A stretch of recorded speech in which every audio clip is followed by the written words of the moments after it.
but also congratulations to Kenya Moore.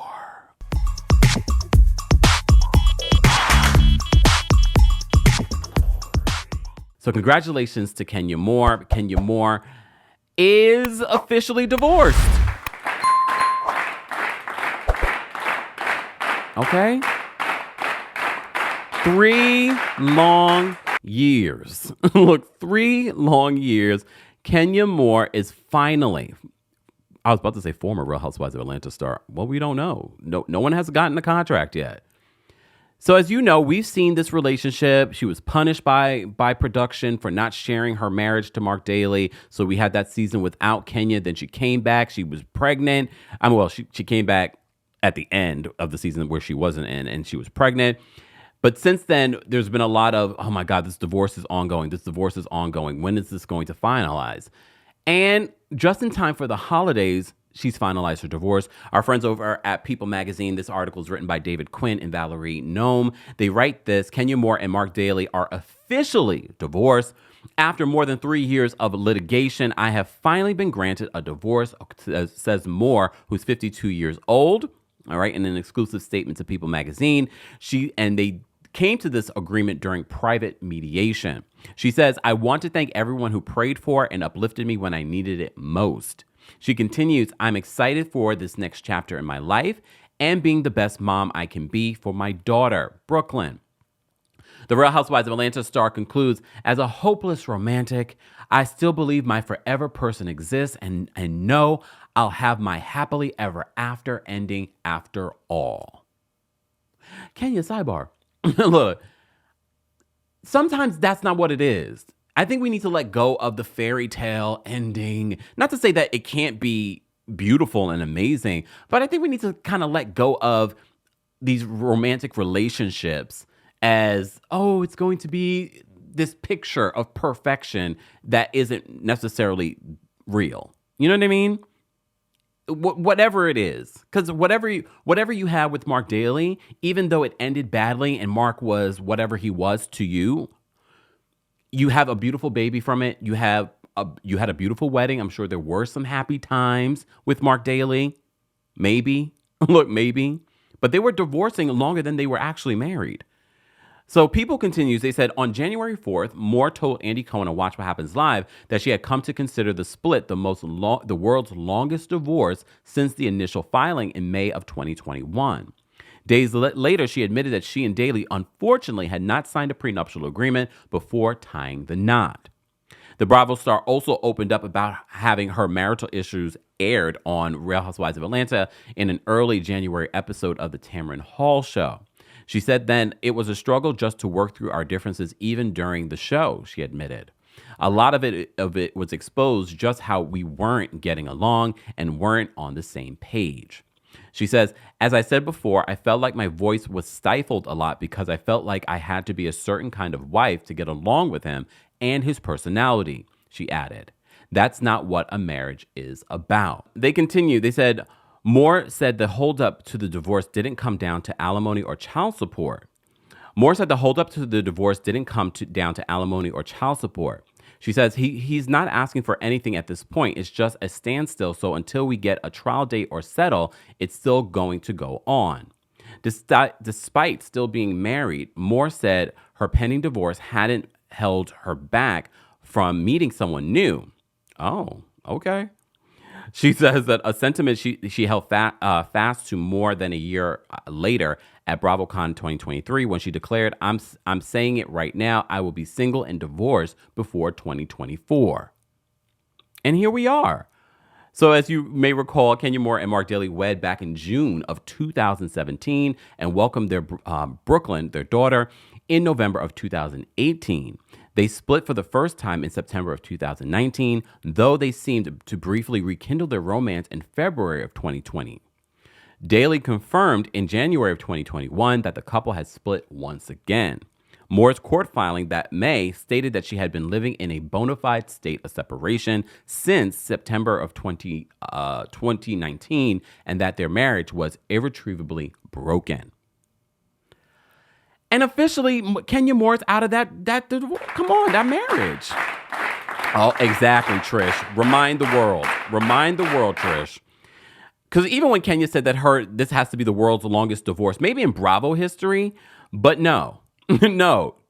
Halle Berry's divorce was just recently finalized after 8 years. And she's paying that man money now, too. She's paying two men money in regards to child support and things like that.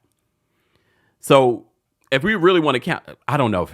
Can someone Google Schmoogle who has the world's longest divorce? I'm pretty sure it's not Halle Berry. I'm sure there's probably someone else, but I don't even think that we even knew that Halle Berry had not finalized her divorce until recently. Whew. And did Halle have a prenup? I don't remember. I mean, even if she did, I don't think prenups are what they used to be, y'all.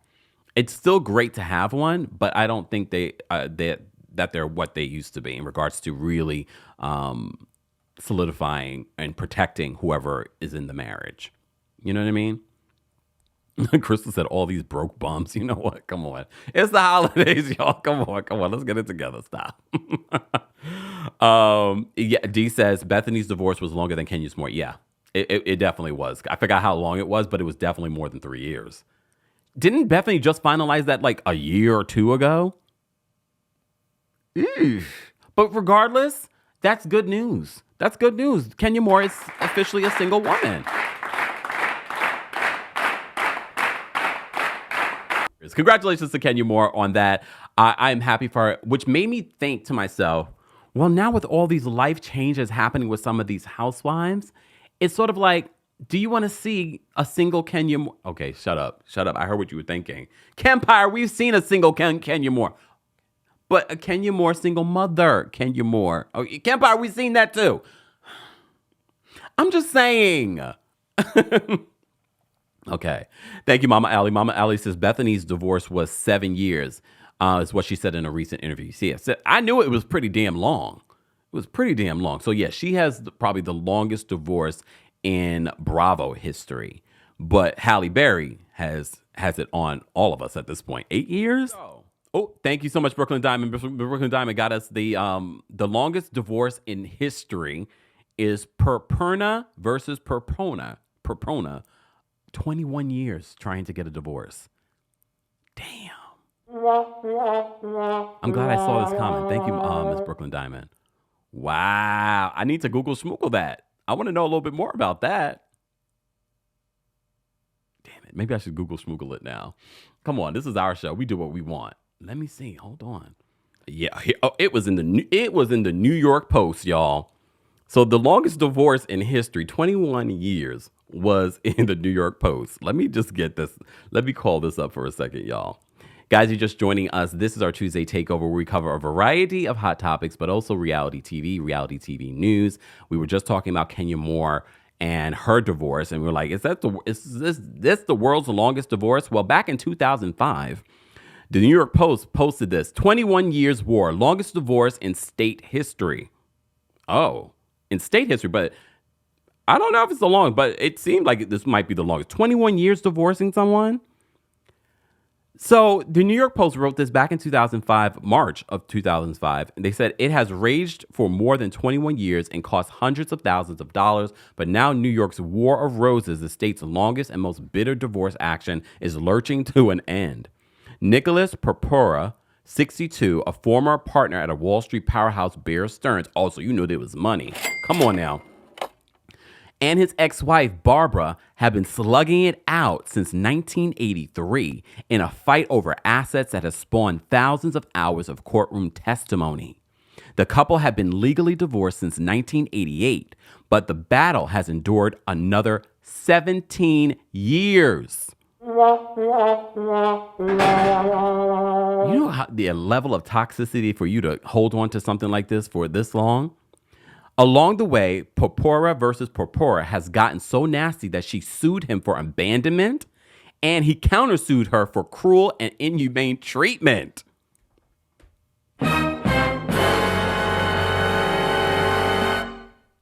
Okay? He accused her of humiliating and demeaning him and calling him a bozo in front of the kids. I'm sorry, I shouldn't be laughing. A bozo in front of the kids. This is from 2005, y'all. This is when they used bozo. Okay. She's countered in court papers that her ex blitzed the court system with an avalanche of suspect legal motions and appeals, even to the point of submitting phony bankruptcy records to stop her from getting his cash. All right. The battle has lasted so long that four of the dozens of jurists who heard evidence have since died.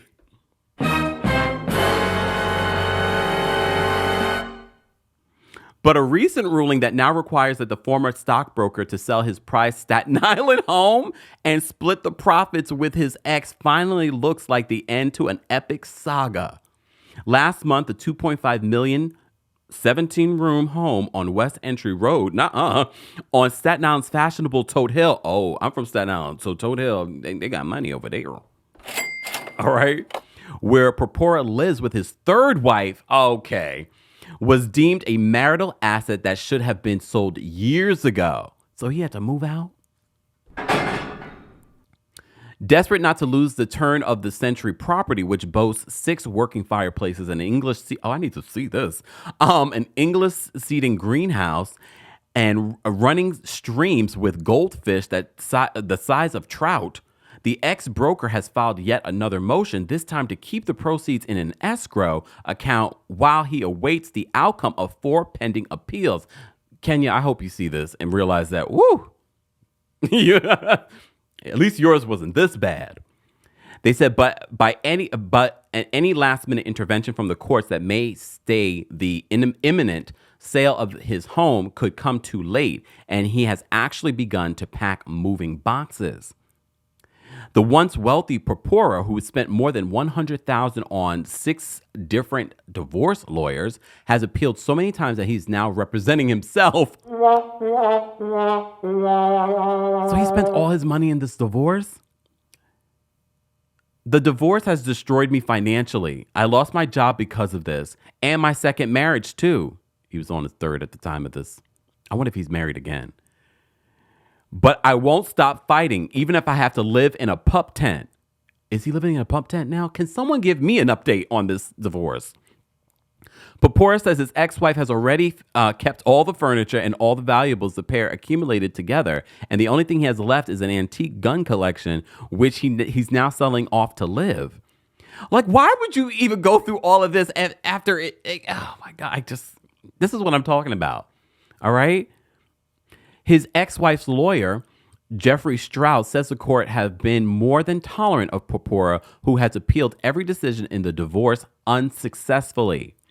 He's run out of moves, according to her attorney. The feuding couple's long legal battle is based around the validity of a separation agreement the pair signed back in 1983. This is 2005, y'all. We're talking right now. And her rights to his assets after that time, including the Toad Hill mansion.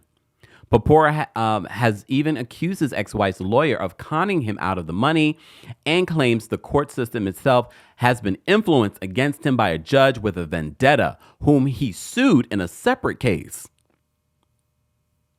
Okay? The couple grew estranged in the 1970s, y'all. And on October 5th, 1983, an agreement that was signed to provide her and their 2 children, now 34 and 31. This is 2005. So those children now are, carry the one, look, in their 40s. Okay. For 19 months, Purpura says that he adhered to the term of the agreement, $3,200 a month in maintenance and child support, while continuing mortgage payments for their former home on Longfellow Avenue, also in Toad Hill. Oh. But when Purpura made millions from a public offering of Beer Stearns stock, Maida went to court to win a ruling that the 1983 separation document was not legal. Even after the couple's divorce was made official in September of 1988, the battle continued. A new round of Purpura versus Purpura litigation began in March of 2003 and finally concluded with the order for Purpura to sell his home. But Purpura says he'll go on fighting. Is this man still fighting? It's 2023. Purpura vowed, saying this: "They can sanction me all they want and perhaps take my home, but I'll never give up until I have a fair hearing." Whoa, whoa, whoa, Mr. Purpura. Whoa, whoa, whoa. Whoa. The longest divorce battle in history, even though technically they were divorced, according to this, in 1988. But they were battling this. This article is from 2005. So he continued with this divorce battle even well past that. 1988, and really? And this is what I'm saying in regards to the situation with Kenya Moore. I'm glad that this is over. And I'm not saying that it's easy just to divorce. Just take it. Just take the money, whatever you want. But sometimes it's just worth it for your sanity, for your mental health, for you to move forward in your life. And I'm happy that Kenya can probably now finally move forward. All right, Janelle, what's the update? Janelle says, according to Google, this man, Nicholas Purpura, has also sued Chris Christie when he was New Jersey governor, and separately sued Chase Bank. Sounds like someone may be sue happy. He's very litigious. If you have an update on Nicholas Purpura, please let us know in the comments section. I would like to know where this man is today. Whoa, whoa, whoa, Nicholas. Whoa, whoa, whoa. The wife is doing pretty well, though. Because this man had a lot of money. He worked for Bear Stearns and apparently made some money off the sale. Okay. Off a stock sale? You bring the lighter. I got the fuse. You make a fire. I'll ask you. Follow my lead.